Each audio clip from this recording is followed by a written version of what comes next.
And we are back on the build phase. I'm Mr. Ben, and today I am going to talk about card pool principles, card pool impacts on deck building. I have some ideas here that maybe aren't fully fleshed out, but it's what I've been rolling around in my head over the past few weeks. So the first thing I want to do is give a shout out to Brad, Jason, Justin, Patrick, Peter, and the rest of my patrons. If you like what we're doing here, patreon.com/the build phase, and you too can join the coolest clubhouse in Versus.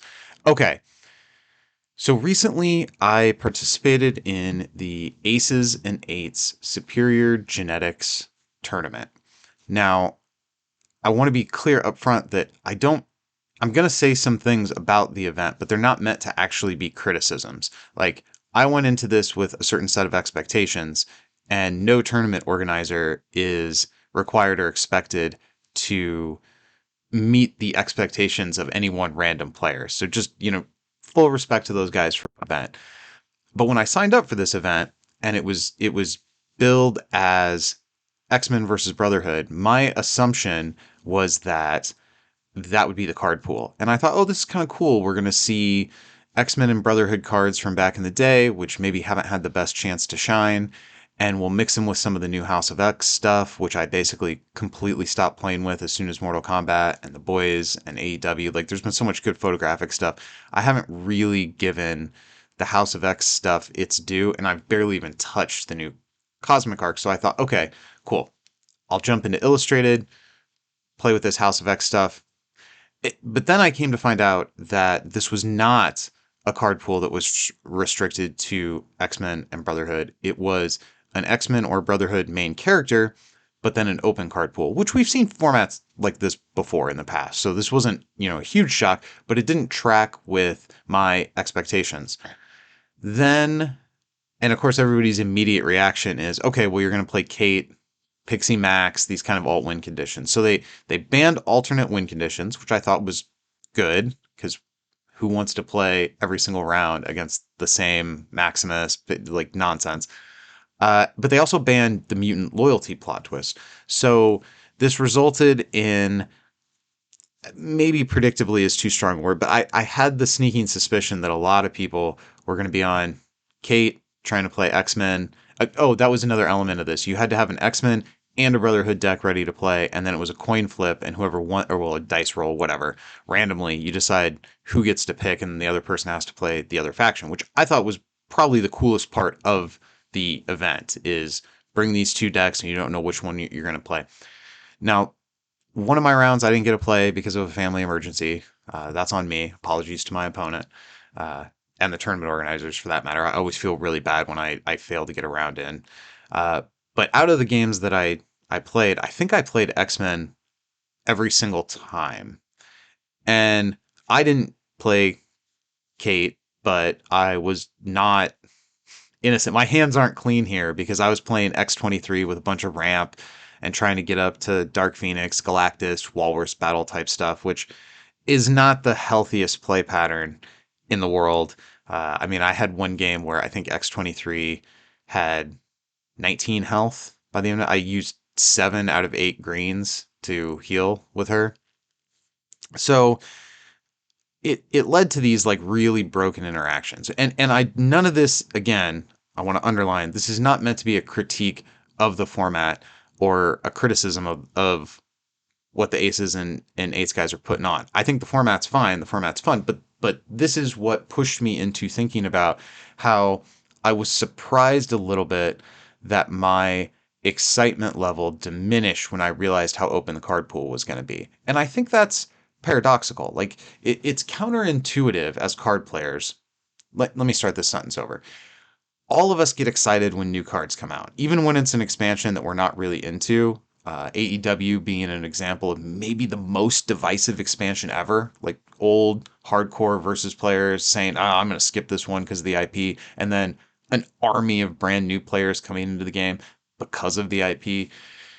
That's that's a very divisive set.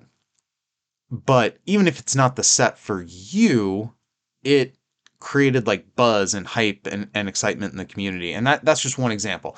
Generally speaking, every set that gets released, while there may be some people who go, oh, this isn't for me, the majority of the community is excited for every expansion. At least that's my vibe. Maybe I shouldn't speak for other people. I myself, even when it's not my favorite pictures on the cards, I'm always excited to get new cards. I want new versus cards. But I've started to realize as the years creep on and this game gets closer to being a decade old than a half decade, uh, that we do have a kind of card pool problem where the larger the card pool, the fewer options you have for what to put in your deck. And it feels like that shouldn't be the case. Now, there is an asterisk here, and that's the incursion format. I'll get to that in a minute, but just I'm going to build my case first before I start to pick it apart. So it feels like in a very narrow format, like AEW versus Mortal Kombat, there is a smaller gap between let's ignore Scorpion right now, the Scorpion main character, but there's tends to be a tighter clustering of the overall power levels of main characters. Where yeah, there's always going to be the best thing in the format. There's always going to be the big bad. And the people who are against bans or erratas will always remind us that if you take out Dark Phoenix, then there'll be Thor. If you take out Thor, then there'll be Mystique. If you take out all three of them, then there'll be whatever the next thing is. And that's true. And I don't think that's a criticism of temporary or hard banning certain main characters. I think if half the field is Thor at one event, saying, hey, Thor is unplayable at the next event, yeah, that might cause a clustering around a different main character, but that's okay. It's a different main character. It's going to be a different play experience. And there's just nothing we can really do. Hmm. Okay, this was not something that was on my list of bullet points, but I will acknowledge there is something you could do to discourage clustering on specific main characters, and that's having the uniqueness thing. So only one character of each MC can make it into top eight. So if we're both on Dark Phoenix and you have a better record than me, even though I have a better record than the next three people, they might all make top eight instead of me because we have this uniqueness rule on main characters. I absolutely hate that format with a seething passion. I think the idea that you could go undefeated, well, you couldn't go undefeated. Let's say you go 4-1 and and there's another person who goes 5-0 and you're both on the same main character. So then seven people who have a worse record than you make top eight and you don't. I think that's ridiculous. I get that it would force more diversity because people are going to be afraid to be that guy. And I am framing that in the most extreme way possible. But I think that is illuminative of why I dislike this format. I fully acknowledge if you know in advance that that's the format, people will build around that and you'll be less likely to end up in that kind of trap. But if it happens even once, I think it sucks. I don't think people with a worse win rate should make top eight over somebody due to what cards they chose to put in their deck. But that's okay. So to set that segue aside, generally speaking, without draconian and bad uh, format rules in place, it's kind of impossible to prevent players from clustering on particular main characters. And generally, that cluster is going to be on whatever is the strongest thing in the format, or if there's a strong option like a level two character. When I'm talking about layer one and layer one is the best thing. Layer two is the thing that preys on the best thing. And then layer three is trying to prey on the thing that preys on the best thing. So there's different approaches that players have to building their decks for tournaments. And if everybody thinks the most people are going to be on the best thing and you don't like playing mirror matches or you don't feel like you have a good answer to the mirror match, then you'll probably bump to layer two and try to prey on and defeat the best thing and take advantage of whatever that best thing is. But then we end up with a cluster at layer two. So again, my point is it's really hard slash impossible to prevent players clustering on whatever they think the best thing is. But the more you limit the card pool, the smaller the gaps, because all the best things are kind of scattered across a bunch of different boxes. So whatever the tool is, or the metric is that you use to hack away at the card pool and say, okay, all these cards are out, only this set of cards is in. As you make the allowed card pool smaller and smaller, you start to cut off the bottoms and the tops of the extremes, and you end up with more middle of the road main characters. So, kind of paradoxically, the more restrictive the card pool, the greater amount of latitude you have in choosing a main character. And the downstream effect is that reduces player clustering. You're going to have more variety, more diversity in events. And I do think diversity is a good in and of itself.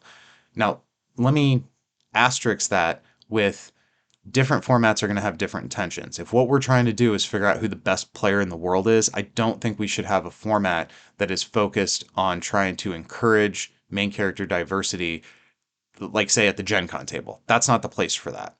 But we get 4 featured formats a year. We have a bunch of regionals. We have a bunch of side events. So thinking about formats that maybe aren't supposed to be the absolute pinnacle of competitive play, I think it's healthy. At the end of the day, this game needs to be fun. And it is fun. And finding different ways to play it where we're not playing the same 30 cards in all of our decks over and over and over again, I think makes a lot of sense. Um, so I want to talk about Incursion. Incursion is kind of my hope for having our cake and eating it too. What I would like is the widest possible card pool that has selectively deleted enough super powerful things that there's no clear one best main character. That rather than having kind of a 1, 2, 3 tier list of what's on top, there's a lot of different things that have a chance because everybody's stuff is a little less consistent because all these staples are gone. And we start seeing cards come out of the binder that we wouldn't see play in previous formats. Now, are we there yet with Incursion? I don't know. We get closer every time, but every time I think, well, maybe we're starting to get there. It, we just haven't got there yet. I am sure that on a long enough timeline, Incursion is going to be sort of the ideal of the maximally open format with maximum options. Whereas like multiverse, the true open format, is maximally open card pool and maximally narrow in playable options because in a fully open world, your main character choices are what, 5? There's Outriders, Loki, I guess classic Thanos if we're looking at the event coming up in midwinter, although Outriders aren't allowed there. Uh, Dark Phoenix is probably on that list. Maybe Mystique, although she's pretty easy to misplay, hence the nickname Mistake.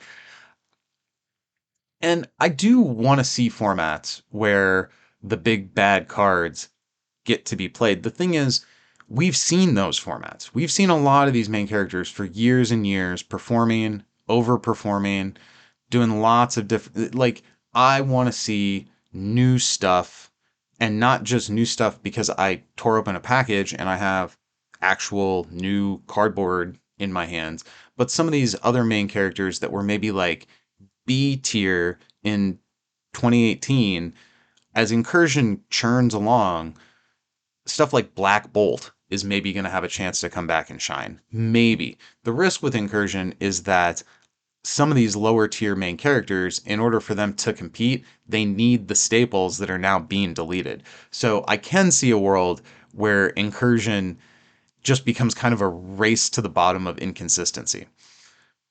We're not there, but if we're gaming out potential ways that this very good idea could go wrong, that possibly could be one. So this whole show was me kind of thinking out loud about the counterintuitive concept that narrower card pools result in more freedom in card building or in deck building. Now, if we make the card pool narrow enough, that stops being true.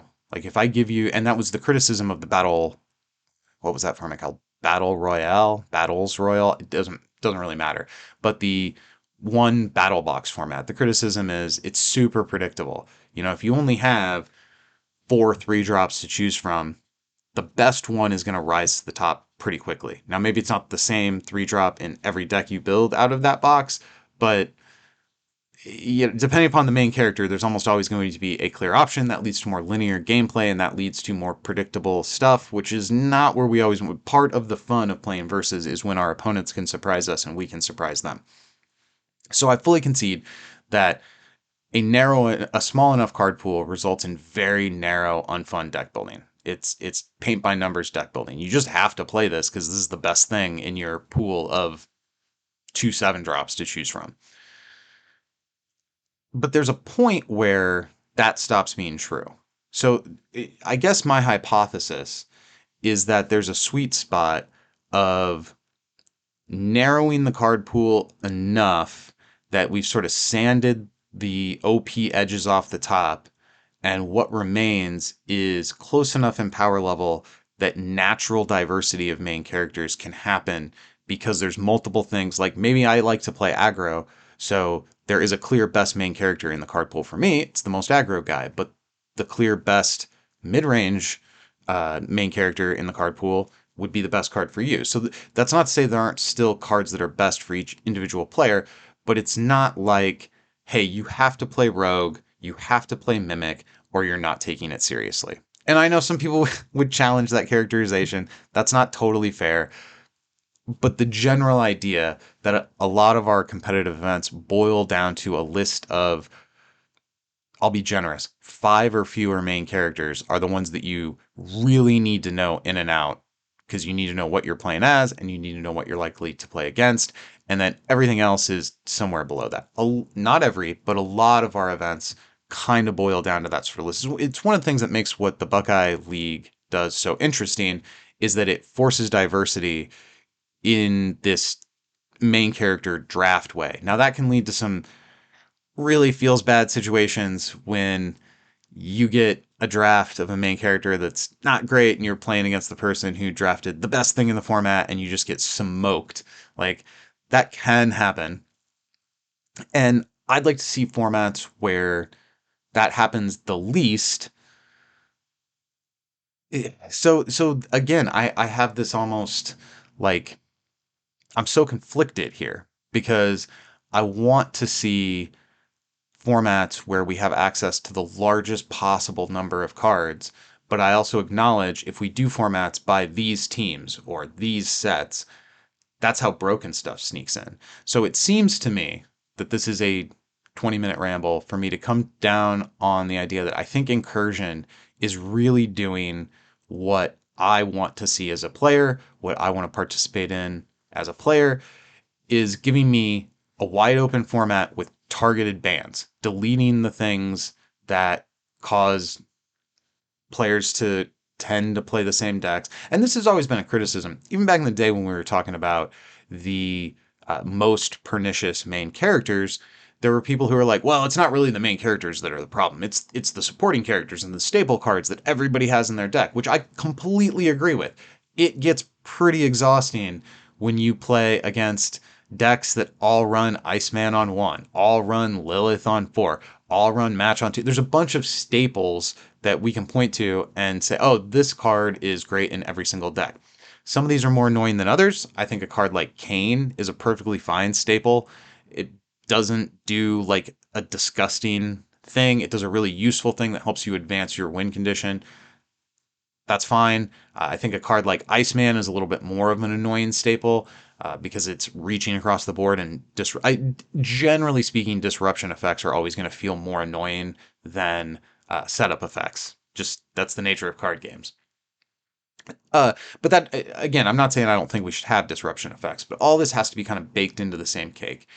And I want, I guess I'm surprising myself by discovering that I'm more attracted to narrower formats now than I used to be. I used to have this philosophy of maximum card pool, like let's get all the toys out. But I've realized over the years, the larger the card pool, at a certain point, the fewer the options actually see play and actually hit the table. And that's okay. I'm not saying there shouldn't be formats where only the top 10% of cards show up. Like that's what Gen Con is, and that's what Gen Con should be.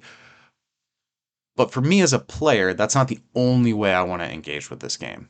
Actually, especially over this last year, my desire to crunch the numbers and do hardcore tournament analysis diminished somewhat. And I found myself gravitating towards playing goofy stuff with my kid and just having fun with verses. And I'm not saying that tournaments should be the same character or feel exactly the same as casual play at the kitchen table. They definitely should not. Uh, but I guess my point is that I'm learning more about what I like about this game as I go through different phases of life and experience different tournaments.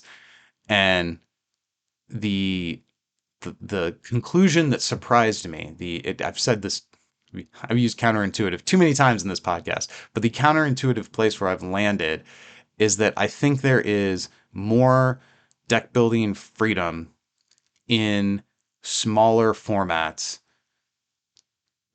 depending upon how those formats are structured. Obviously, if we decide to do a small format, but a card like Kate Kane and a card like Senator Kelly is allowed in there, that's going to narrow the deck building very, very heavily. So I don't really have a conclusion necessarily. This is more, I was observing this and thinking about these concepts in my head and kind of surprised that I'm reaching this opinion that, like, hey, we've got enough cards. That's not true. We always need more cards. But on some level, we have enough cards. There are so many cards out there, and there are so many different things, and there's so many areas of the cards that I already own that I haven't fully explored yet because the competitive formats haven't really allowed for that type of card or that effect or that team or that main character, or whatever it is. The competitive formats haven't allowed for these things to be played. And I'm finding myself more and more drawn to wanting to be, I guess, in a competitive setting, forced is the appropriate word. Like having a format force me into playing with cards that I'm just not going to pick up on my own. Like if I'm playing with my kid, I'm going to keep working on my Billy Butcher deck. That's what I'm excited to play on a fun level. Uh, and at a competitive level, like if I, or when I go to Midwinter, I'm going to be playing the game very differently. I'm going to be looking for whatever the best thing is in that format and either playing it or figuring out how to beat it. And I guess I want to live in that middle ground between those two more. And I think that middle ground is territory that online events can fill. It's something that when I originally envisioned Build Phase League, I wanted to make it as competitive as possible.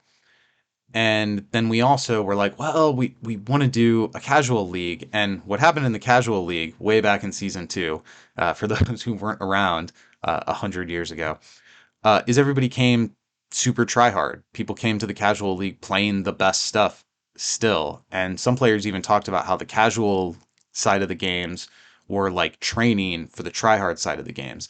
And it's like, well, this isn't what we intended at all. But if we're going to do it in a competitive environment, players are going to bring the best tools. So the lever we have to pull, the dial we have to adjust as a TO to try to encourage a more casual style of play is card pool. I think we just have to be willing to say, hey, these cards are banned, these characters are banned, these teams are banned, whatever it is. I like if I want to play in an event where there's a casual card pool, and I'm defining that as like sawing off the top like 5-ish% of the best MCs. So we have and even calling that casual is maybe not fair. I want to, if you map out the power level of all the main characters, I want to go down to where there's a high density of main characters that are roughly equivalent power level and cut it there, and everything that's above that can go away for a while. Not for every event, but just that. I think that's the kind of event that I'd like to structure. And if when Build Phase League comes back, I think that's probably going to be the kind of event that I'm looking to do. Something that has a lot of the most selected. Do you remember the Benchwarmers format? The online midwinter Benchwarmers format was kind of an attempt at this, trying to pick a format that would encourage slash force players to play with cards that don't normally make it to the tournament table. And maybe this isn't even a new revelation. Maybe I've always kind of wanted to move in this direction and just didn't think deeply about the motivations behind it.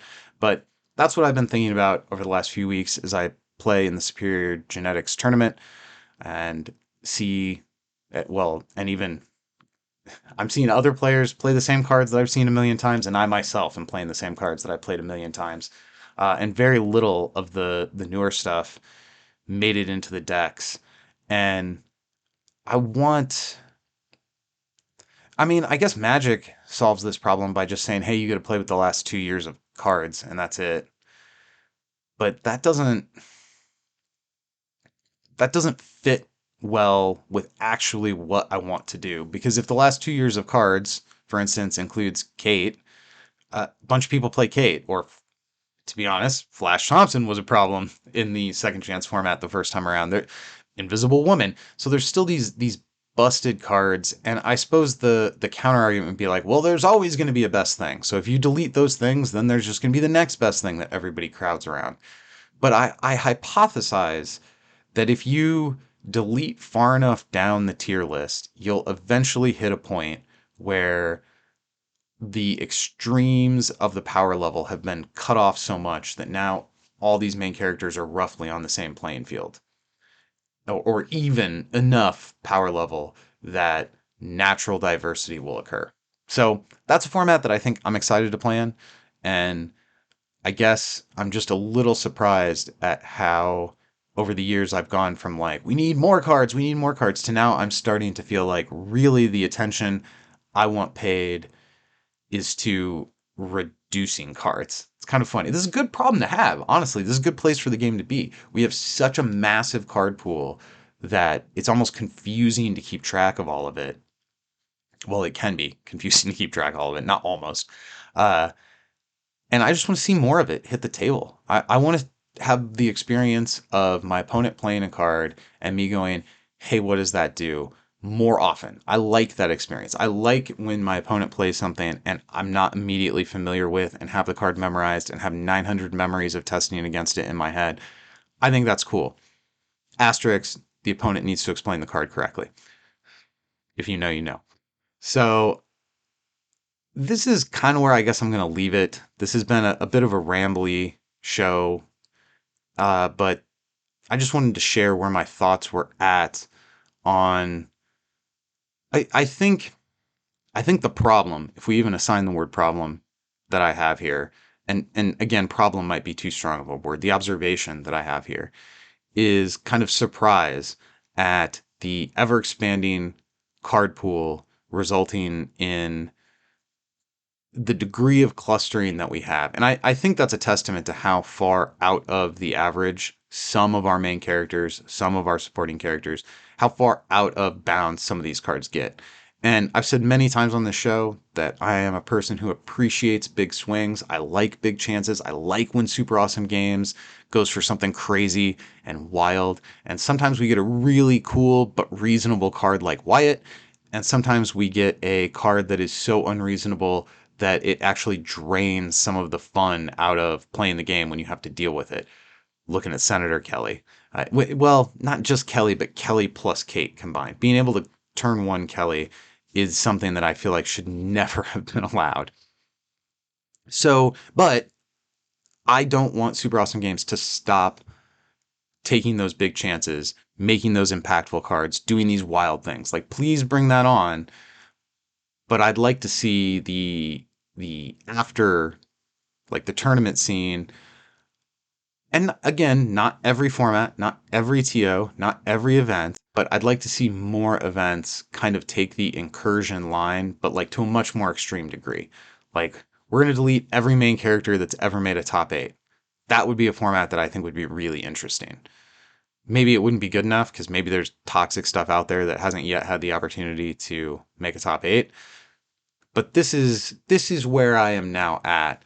I'm feeling less like targeted bans, or no, targeted bans are what I want, but less like the surgical approach is where I want to be. For years, I felt like that's perfect. Delete the fewest number of cards. But now I want to play in formats that are deleting lots of cards. I want to play in formats where we can go back and look at some of these main characters that have literally never seen play at a tournament. And I agree, not every main character should be playable in a tournament setting. There are joke and meme main characters like Kid Kaiju, and I'm completely okay with those existing. Uh, I just think there's main characters that aren't jokes, but also aren't consistent enough to make the cut if there's like better stuff above it to choose from. So I guess I want to play worse cards. That's my conclusion. I want to I want to dig down into the binder and pick things that in past years have been unplayable, and I want to see a format where these cards can actually hit the table because now they're actually competitive power level wise. I'm not even sure that this is even possible given how big how big would the ban list have to be to live in the world that I'm trying to describe? I don't know. Maybe Incursion will eventually get there. That'd be cool. Uh, but that's kind of my vibe. Is I've reached the extremely cool place of feeling like, man, do I have too many versus cards? The answer is no. The answer is always no. But it's funny to confront that question. Like, it doesn't make me any less excited for Marvel Zombies. I can't wait until my store gets that in and I get more new versus cards to play around with. But I also want to have the feeling that when I start looking at the next community event over webcam or the next side event at a regional, that maybe we'll have the opportunity to play. I'm trying to think of a main character that's like lower to like Singularity. I don't know. She might be too low tier. Goom. Some of these lower tier guys, I'd like for them not necessarily to win an event, but for it to not feel like you're flushing your tournament results down the toilet by choosing some of these lower tier guys. I think that would be a cool versus world to live in. I guess I'm going to leave it there. So if you like what we're doing here, patreon.com/the build phase. I'm Mr. Ben. Go win some games.